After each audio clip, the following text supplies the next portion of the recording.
Zoti na thret në gjithmonë. Çdo njeri, pa përjashtim, thirret vazhdimisht, sepse njeriu nuk është një qenie statike.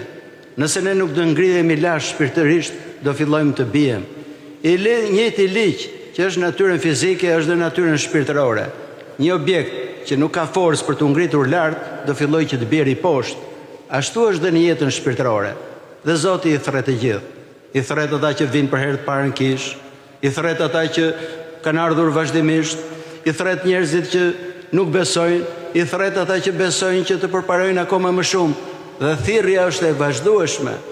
E kjo thirrje na drejtohet të gjithëve ne, që duhet jemi vazhdimisht duke u rritur. Sado që të rritemi ne shpirtërisht në përjetësi, përsëri nuk e mbarojmë udhëtimin tonë. Është një udhëtim i vazhdueshëm nga lavdia në lavdi. Ungjilli i sotëm na kujton të gjithëve, ai kemi lënë të gjithë të tjerat për ta ndjekur Zotin, sepse ne nuk mund të shërbejmë dy zotërive, thot Zoti.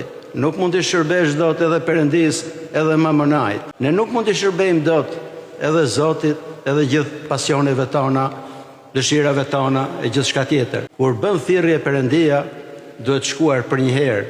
Hezitimi nuk vjen realisht nga arsyet që gjejmë ne, sepse kushdo që punon për Perëndin, Perëndia nuk do të braktisë, as atë, as familjen e tij.